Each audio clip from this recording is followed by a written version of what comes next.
Hi students, welcome to Spartans. നമ്മൾ ഇന്ന് discuss ചെയ്യുന്ന ടോപ്പിക് ഗ്രൂപ്പ് തിയറിയുടെ ഒരു പ്രീവിയസ് ഇയർ ക്വസ്റ്റ്യൻ ഡിസ്കഷൻ ആണ്. എല്ലാ ആൻസേഴ്സും ഡീറ്റെയിൽ ആയിട്ട് പറയുന്നില്ല, കാരണം നിങ്ങൾക്ക് തന്നെ അറിയാം, നിങ്ങൾക്ക് വളരെ ഡീറ്റെയിൽ ആൻഡ് പെർഫെക്റ്റ് ആയിട്ടുള്ള ക്ലാസ്സസ് നമ്മൾ ഓൾറെഡി പ്രൊവൈഡ് ചെയ്തിട്ടുണ്ട്, നിങ്ങൾക്ക് നോട്ട്സ് തന്നിട്ടുണ്ട്. അപ്പോൾ അതുകൊണ്ടാണ് നമ്മൾ ഡീറ്റെയിൽഡ് ആയിട്ട് ആൻസേഴ്സ് ഡിസ്കസ് ചെയ്യുന്നില്ല, ബട്ട് ടു ആൻ എക്സ്റ്റെൻറ്റ് നമ്മളെല്ലാം നോക്കിപ്പോവും. അപ്പം ഞാൻ കഴിഞ്ഞ കുറച്ച് വർഷത്തെ PYQs ആണ് എടുത്തിരിക്കുന്നത്. ഇതിൽ പൊതുവായിട്ട് ചോദിച്ചു വരുന്ന കുറച്ച് ക്വസ്റ്റ്യൻസ്, ഇപ്പോൾ ഗ്രൂപ്പ് തിയറി ഇതുവരെയായിട്ടും ശരിക്കും പഠിക്കാൻ പറ്റിയില്ല, ഒരു എക്സാം ഓറിയന്റഡ് ആയിട്ട് ഒരു ചില കോൺസെപ്റ്റ്സ് ഏതൊക്കെയാണ് കൂടുതൽ വെയിറ്റേജ് വരുന്നത് എന്നറിയേണ്ടവർക്ക് വേണ്ടിയിട്ടാണ് ഈ ഒരു ക്ലാസ്. ഓക്കെ, നിങ്ങൾക്ക് യൂസ്ഫുൾ ആകും എന്ന് കരുതുന്നു, ശ്രദ്ധിച്ചിരിക്കുക. ഒരു മാർക്കിന് ഞാൻ ആകെ ഒരു ക്വസ്റ്റ്യനെ കണ്ടുള്ളൂ. What is the order of a group with respect to symmetry. അപ്പൊ നമ്മൾ സിമ്മട്രിയുടെ ബേസിസിൽ നോക്കുകയാണെങ്കിൽ ഒരു ഓർഡർ, ഗ്രൂപ്പിന്റെ ഓർഡർ എന്ന് പറഞ്ഞാൽ എന്താണ്? Total number of symmetry operations ആണ് അല്ലെ. അതായത് നമ്മളിപ്പോ ഒരു പോയിന്റ് ഗ്രൂപ്പ് എടുക്കുകയാണ്, അത് C2Vയോ. ഓക്കെ, ഞാനിപ്പോ ഫോർ എക്സാമ്പിൾ പറയുകയാണ്, C2V എന്ന് ഞാനൊരു പോയിന്റ് ഗ്രൂപ്പ് എടുക്കുകയാണ്. ഇതിൽ എന്തുണ്ടാവും? ഒരു C2 ആക്സിസും ഉണ്ടാവും, സിഗ്മ V ഉണ്ടാവും, ഒരു E ഉണ്ടാവും അല്ലെ. എന്തൊക്കെയാണ്? ഐഡന്റിറ്റി ഓപ്പറേഷൻ ഇത്രയും ഉണ്ടാവുമല്ലോ.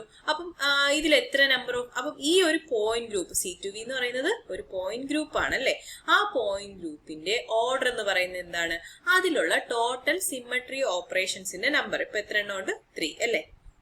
3 എന്ന് പറയാം. ഓക്കെ, ഞാൻ ജസ്റ്റ് ഒരു എക്സാമ്പിളിന് കാണിച്ചതാണ്, അപ്പൊ നിങ്ങൾക്ക് മനസ്സിലാവാൻ വേണ്ടിട്ട്. അപ്പം എന്താണ് ഒരു ഓർഡർ എന്ന് പറയുന്നത്? ഗ്രൂപ്പിന്റെ സിമ്മട്രിയുടെ ബേസിൽ നമ്മൾ പറയുകയാണെങ്കിൽ ആ ഗ്രൂപ്പിൽ എത്ര സിമ്മട്രി ഓപ്പറേഷൻ ഉണ്ട് ഡിസ്റ്റിങ്ക്റ്റ് ആയിട്ടുള്ളത്, അവരെയാണ്, ആ നമ്പറിനെയാണ് നമ്മൾ എന്ത് പറയാ? ആ ഓർഡർ എന്ന് പറയാ. ഓക്കെ, ആ ഗ്രൂപ്പിന്റെ. നെക്സ്റ്റ് നമ്മൾ നോക്കുന്നത് 2 മാർക്കിന്റെ ക്വസ്റ്റ്യൻസ് ആണ്. ഇതിൽ സെന്റർ ഓഫ് സിമ്മട്രി എന്താണ് വിത്ത് എക്സാമ്പിൾ എക്സ്പ്ലെയിൻ ചെയ്യാൻ പറഞ്ഞിട്ടുണ്ടായിരുന്നു. അപ്പൊ എന്താണ് സെന്റർ ഓഫ് സിമ്മട്രി? നമ്മളിപ്പോ ഒരു ഇൻവേർഷൻ സെന്റർ എന്നും അറിയപ്പെടും, is also called as inversion centre. What is inversion centre എന്ന് ചോദിച്ചാൽ നിങ്ങൾക്ക് മാറിപ്പോവരുത്. I എന്നാണ് നമ്മൾ റെപ്രസെന്റ് ചെയ്യുക ഇൻവേർഷൻ സെന്റർ അല്ലെങ്കിൽ സെന്റർ ഓഫ് സിമ്മട്രി എന്ന് പറയുന്നത്. Is a point within an object or figure, wherefore every point on the object there is an equivalent point at an equal distance on the opposite side of the center. ഇതിപ്പോ വായിച്ചിട്ട് മനസ്സിലാകാത്തവരാണെങ്കിൽ പേടിക്കണ്ട, നമുക്ക് just നോക്കാം. Image ഞാൻ ഒന്നുകൂടി ഒന്ന് വലുതാക്കുകയാണ്. Okay, നോക്കാം. ഇപ്പോ എന്റെ കയ്യില് ഒരു മോളിക്യൂൾ ഉണ്ട്. ആ മോളിക്യൂളിന്റെ സെന്റർ ഇതാണെന്ന് വിചാരിക്കുക.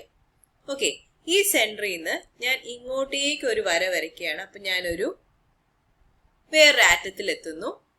അതേ ഇപ്പൊ എക്സ് ഡിസ്റ്റൻസ് ആണ് ഞാൻ ഇങ്ങനെ പോയത്. എനിക്ക് എക്സ് ഡിസ്റ്റൻസിൽ ഞാൻ ഹൈഡ്രജൻ ആറ്റമാണ്. ഫോർ എക്സാമ്പിൾ, ഇങ്ങനെ ഒരു മോളിക്യൂൾ എക്സിസ്റ്റ് ചെയ്യുന്നു എന്നല്ല, ഞാൻ എനിക്കൊരു എക്സാമ്പിളിൽ പറഞ്ഞു തരാണ്. ഞാനൊരു എക്സ് ഡിസ്റ്റൻസ് ട്രാവൽ ചെയ്യുമ്പോൾ എനിക്ക് ഹൈഡ്രജൻ മോളിക്യൂളിൽ ഞാൻ ചെന്ന് നിൽക്കുന്നു. ഓക്കെ, നെക്സ്റ്റ് ഞാൻ ഓപ്പോസിറ്റ് ഡിറക്ഷനിൽ അതേ എക്സ് ഡിസ്റ്റൻസ് പോകുമ്പോൾ വേറൊരു ഹൈഡ്രജൻ മോളിക്യൂളിൽ തന്നെ എത്തുകയാണെങ്കിൽ ഈ പോയിന്റിനെ എന്തെന്ന് പറയും? ഇൻവേർഷൻ സെന്റർ എന്ന് പറയും.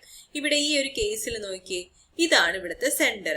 ഞാൻ ഈ സെന്ററിൽ നിന്ന് എക്സ് ഡിസ്റ്റൻസ് പോകുമ്പോൾ എനിക്ക് എയിൽ എത്തുന്നു അല്ലെ, മുകളിലേക്ക് എക്സ് ഡിസ്റ്റൻസ് ഞാൻ പോകുമ്പോൾ എ എന്ന് പറയുന്ന മോളിക്യൂളിൽ എത്തുന്നു. ഇനി ഞാൻ ഓപ്പോസിറ്റ് ഡിറക്ഷനിൽ എക്സ് ഡിസ്റ്റൻസ് പോകുമ്പോൾ വീണ്ടും എയിൽ തന്നെ എത്തുന്നു. അതുപോലെ ഇങ്ങോട്ട് പോയാൽ ബിയിൽ എത്തുന്നു, ഇങ്ങോട്ട് പോയാലും ബിയിൽ തന്നെ എത്തുന്നു. സോറി, ഇങ്ങോട്ടാണേ, ഇതിന്റെ ഓപ്പോസിറ്റ് എന്ന് പറയുമ്പോൾ ഇവിടെ അല്ലേ. ഓക്കെ, ഇവിടെയും ബി തന്നെയാണ്. ഞാൻ വരച്ചതിൽ ചെറിയൊരു മിസ്റ്റേക്ക് ആണ്, അങ്ങോട്ട് എത്താത്തതാണ്. അപ്പൊ നിങ്ങൾ നോക്കിക്കോളുക. നെക്സ്റ്റ് അതുകൊണ്ട് അപ്പൊ അങ്ങനെ ഒരു പോയിന്റാണ് നോക്കി. ഇതൊരു റിയൽ മോളിക്യൂളിന്റെ കേസാണ്. ഈ പടം ഞാൻ ഇങ്ങോട്ടേക്ക് വരയ്ക്കാം.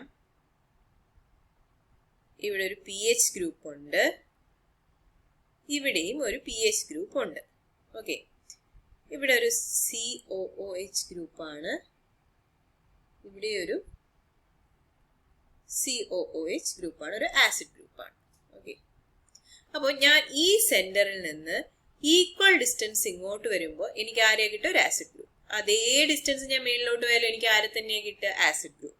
ഇനി ഈ ഡിസ്റ്റൻസ് ഞാൻ ഈ ഡയറക്ഷനിൽ എക്സ് ഡിസ്റ്റൻസ് പോയാൽ എനിക്ക് കിട്ടുന്നത് PH ഗ്രൂപ്പിനെയാണ്. ഫീമെയിൽ ഗ്രൂപ്പിലാണ് ചെന്ന് ഞാൻ നിൽക്കുക. നെക്സ്റ്റ് അതേ ഡിസ്റ്റൻസ് ഓപ്പോസിറ്റ് ഡയറക്ഷനിൽ പോയാൽ ആരെയാ കിട്ടുക? pHനെയാണ് കിട്ടുക. അപ്പൊ അങ്ങനെയുള്ള സെന്ററിനെ, ഒരു സെന്ററിൽ നിന്ന് ഞാനൊരു എക്സ് ഡിസ്റ്റൻസ് ഒരിടത്തേക്ക് പോയി അതിന്റെ ഓപ്പോസിറ്റ് ദിശയിൽ ഞാനൊരു എക്സ് ഡിസ്റ്റൻസ് പോന്നു.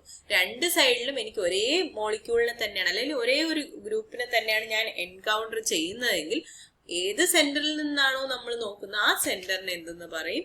സെന്റർ ഓഫ് സിമ്മട്രി അല്ലെങ്കിൽ ഇൻവേർഷൻ സെന്റർ എന്ന് പറയും. ഓക്കെ ഓക്കെ നെക്സ്റ്റ് വരുന്ന ഒരു ക്വസ്റ്റ്യൻ എന്ന് പറയുന്നത് what are the symmetry elements present in benzene molecule. ഇതുപോലെ ചോദിക്കാം, നിങ്ങളുടെ വാട്ടർ മോളിക്യൂളിലെ സിമ്മട്രി എലമെന്റ്സ് എന്തൊക്കെയാണ്? Ammonia, BF3, SF6. അപ്പൊ നിങ്ങൾക്ക് ടെക്സ്റ്റിലുള്ള നിങ്ങൾ പഠിപ്പിച്ചിട്ടുള്ള കുറച്ച് എലമെന്റ്സ് ഉണ്ടാവുമല്ലോ, അവരുടെ സിമ്മട്രി എലമെന്റ്സ് എന്തൊക്കെയാണെന്നായിരിക്കും ചോദിക്കുക. ഇതൊരു 2 മാർക്ക് ക്വസ്റ്റ്യൻ ആണ്. അപ്പൊ നിങ്ങൾ ജസ്റ്റ് സിമ്മട്രി എലമെന്റ്സ് എഴുതുന്നതിനേക്കാളും ടൈം ഉണ്ടെങ്കിൽ ഇത് വരയ്ക്കാൻ വളരെ സിമ്പിൾ ആണ്. ബെൻസിന്റെ സിമ്മട്രി എലമെന്റ്സ്, അതുകൊണ്ട് അതുകൂടി ഒന്ന് വരച്ച് കാണിക്കുക. ബെൻസിന്റെ സിമ്മട്രി എലമെന്റിൽ നമുക്കൊരു C6 ആക്സിസ് ഓഫ് സിമ്മട്രി ഉണ്ട്. അതുപോലെ തന്നെ ഒരു സിഗ്മ എച്ച്, ഒരു ഹൊറിസോണ്ടൽ പ്ലെയിൻ ഓഫ് സിമ്മട്രിയും ഉണ്ട്. അപ്പൊ നമുക്ക് S6 എന്ന് പറയാം അല്ലെ. ഒരു ആക്സിസ് ഓഫ് സിമ്മട്രി ഉണ്ട്, ആ ഒരു പ്ലെയിനും ഉണ്ട്. നെക്സ്റ്റ് C2 ആക്സിസ് ഉണ്ട്, സിഗ്മ V പ്ലെയിൻ ഉണ്ട്, പിന്നെ സിഗ്മ D ഡൈഹെഡ്രൽ പ്ലെയിനും കൂടി ഉണ്ട്. അപ്പോൾ നിങ്ങൾ ഇന്ന് ചെയ്യേണ്ടത് ഇത്രയും ഞാൻ എന്തൊക്കെയാണ് സിമ്മട്രി എലമെന്റ്സ് എന്ന് പറഞ്ഞു തന്നിട്ടുണ്ട്. അപ്പൊ ബെൻസീൻ മോളിക്യൂളിലെ പോയിന്റ് ഗ്രൂപ്പ് എന്താണെന്ന് ഒന്ന് പറയാം. ഓക്കെ, ഇത്രയും സിമ്മട്രി എലമെന്റ്സ് നോക്കിയിട്ട് ബെൻസീൻ മോളിക്യൂളിന്റെ പോയിന്റ് ഗ്രൂപ്പ് എന്തായിരിക്കും എന്ന് പറയാം. Next explain proper and improper axis of symmetry. വേണമെങ്കിൽ നിങ്ങൾക്ക് പ്ലെയിൻ ഓഫ് സിമ്മട്രി സിഗ്മ വിയും സിഗ്മ എച്ചും തമ്മിലുള്ള ഡിഫറൻസും ഇതുപോലെ ചോദിക്കാം. അപ്പൊ അതുകൂടി ഒന്ന് നോട്ട് ചെയ്ത് വെച്ചേക്കുക. ഒരു പ്രോപ്പർ ആക്സിസ് ഓഫ് സിമ്മട്രി എന്ന് പറഞ്ഞാൽ റൊട്ടേഷൻ മാത്രമാണ് കേട്ടോ. ഒരു ആക്സിസ് നമ്മൾ എടുത്തിട്ട് അതിന് റൗണ്ട് ആയിട്ട് ആ മോളിക്യൂളിനെ റൊട്ടേറ്റ് ചെയ്യുകയാണെങ്കിൽ അതിനെയാണ് നമ്മൾ എന്തെന്ന് പറയാ? റൊട്ടേറ്റ് ചെയ്യുമ്പോൾ നമുക്ക് ഇപ്പൊ 360 ഡിഗ്രി ബൈ n, അത് n എത്രയോ ആവാം. അപ്പൊ 60 ഡിഗ്രിയിലോ നമ്മൾ എന്നിപ്പം 6 ആണ് വരുന്നെങ്കിൽ 60 ഡിഗ്രി അല്ലെ.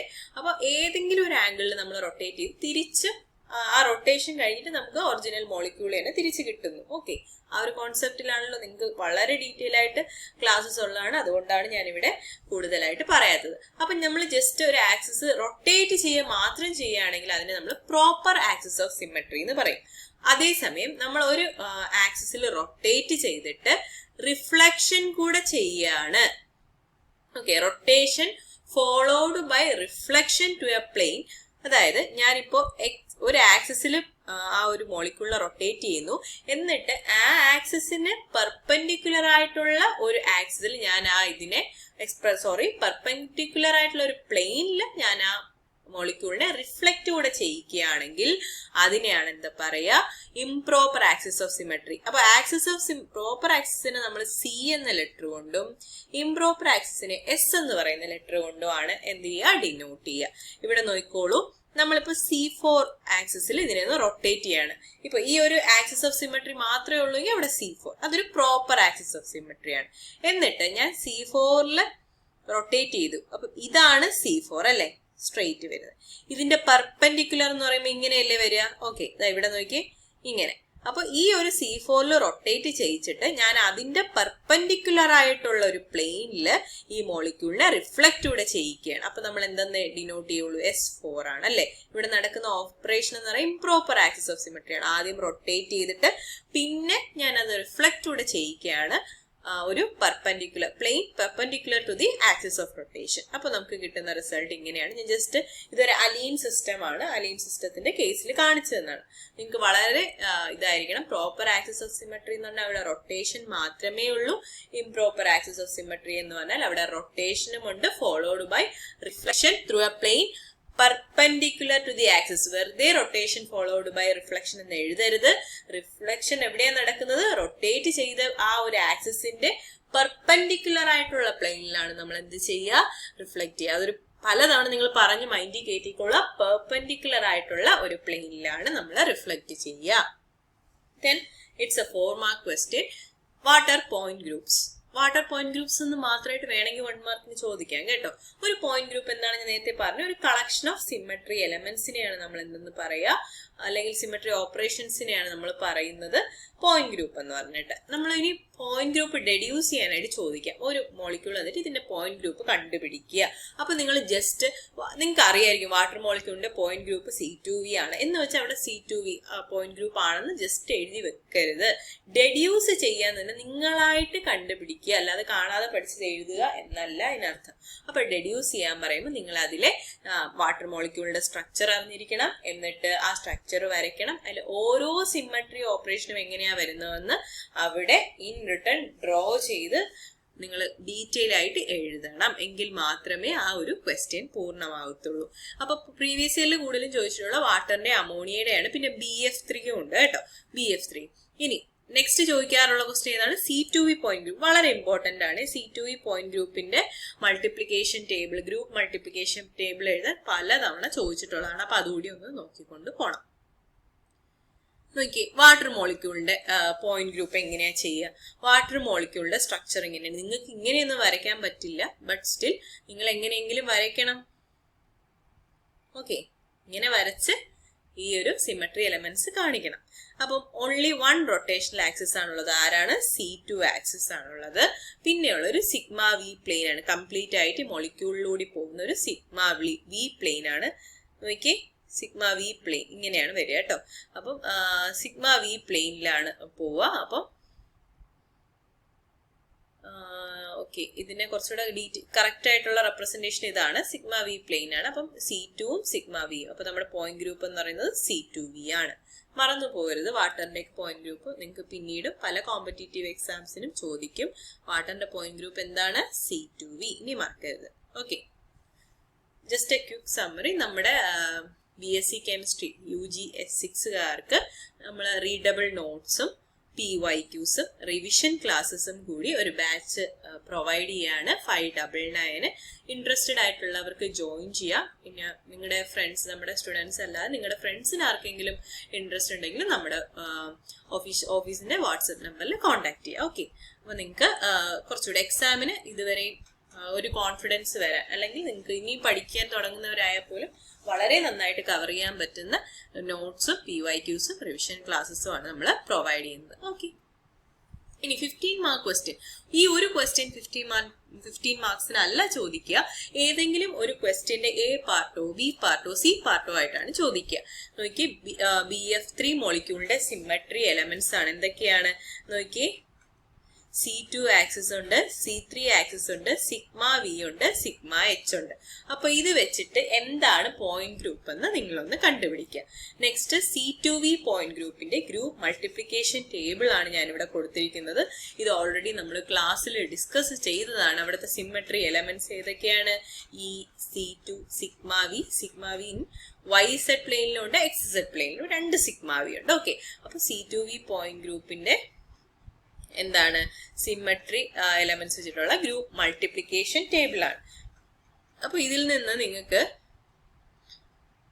നമ്മൾ ഇത്രയും നേരം റിവൈസ് ചെയ്തതെന്ന് ജസ്റ്റ് ഒന്ന് നോക്കാം. കൂടുതലായിട്ട് ചോദിച്ചു വരുന്നത് എന്താണ് order of a group, proper and improper axis of symmetry. Okay, ഞാനൊന്ന് സമ്മറൈസ് ചെയ്ത് പറയാമേ. ഗ്രൂപ്പ് തിയറിയിൽ ഇതുവരെ പൊതുവെ ചോദിച്ചു കാണാറുള്ളത് ഒന്ന് പോയിന്റ് ഗ്രൂപ്പ് എന്താണെന്ന്, ഓർഡർ ഓഫ് എ ഗ്രൂപ്പ് എന്താണെന്ന് ചോദിച്ചിട്ടുണ്ട്, പോയിന്റ് ഗ്രൂപ്പ്സ് എന്താണെന്ന് ചോദിച്ചിട്ടുണ്ട്, proper and improper axis of symmetry ഏതാണെന്ന് ചോദിച്ചിട്ടുണ്ട്. അതുപോലെ വേണമെങ്കിൽ സിഗ്മ വിയും സിഗ്മ എച്ചും തമ്മിലുള്ള ഡിഫറൻസ് ചോദിക്കാം. ഒരു മാർക്കിന് ഡൈഹെഡ്രൽ പ്ലെയിൻ എന്താണെന്ന്, അല്ലെങ്കിൽ സിഗ്മ ഡി എന്താണെന്ന് വേണമെങ്കിൽ ചോദിക്കാം. ഓക്കെ, ഇതുവരെ ചോദിച്ചിട്ടില്ല. നെക്സ്റ്റ് പിന്നെ ഏതാ ചോദിച്ചിട്ടുള്ളത്? നമ്മുടെ water molecule BF3, ammonia SF6, ഇങ്ങനെയൊക്കെയുള്ള മോളിക്യൂൾസിന്റെ പോയിന്റ് ഗ്രൂപ്പ്. Okay, benzene. നിങ്ങളുടെ ടെക്സ്റ്റ് ബുക്ക് നോക്കുക, നിങ്ങൾ ഏതൊക്കെയാ പഠിച്ചിട്ടുള്ളതെന്ന് വെച്ചാൽ അതിന്റെ പോയിന്റ് ഗ്രൂപ്പ്സ് ഡെഡ്യൂസ് ചെയ്യാൻ ചോദിക്കാം. ഒരു പോയിന്റ് ഗ്രൂപ്പ് തന്നിട്ട് വേണമെങ്കിൽ അതിലെ സിമെട്രി എലമെന്റ്സ് ചോദിക്കാം. C2V പോയിന്റ് ഗ്രൂപ്പിന്റെ ഗ്രൂപ്പ് മൾട്ടിപ്ലിക്കേഷൻ ടേബിൾ ആണ് ചോദിച്ച് കാണാറുള്ളത്. ഓക്കെ, അപ്പൊ ഇത്രയാണ് നിങ്ങൾ ഗ്രൂപ്പ് തിയറി. വളരെ ചെറിയൊരു ചാപ്റ്റർ ആണ്, എത്ര പുതിയതാണെങ്കിലും നിങ്ങൾക്ക് നന്നായിട്ട് അറ്റംപ്റ്റ് ചെയ്യാൻ പറ്റും. ഈ ക്വസ്റ്റ്യൻസ് ഒക്കെ ആദ്യം ഒന്ന് നോക്കിയതിനു ശേഷം ഒന്നുകൂടെ പോയി നിങ്ങളുടെ നോട്ട്സ് ഒക്കെ റിവൈസ് ചെയ്യുക. ഒന്നും പഠിക്കാത്തവർ ജസ്റ്റ് ഈ ഇംപ്രോപ്പർ ആക്സസ് അങ്ങനെയുള്ള ടേംസ് ഒക്കെ എങ്കിലും അതിന്റെ ഡെഫിനിഷൻ എങ്കിലും പഠിച്ചിട്ട് പോവുക.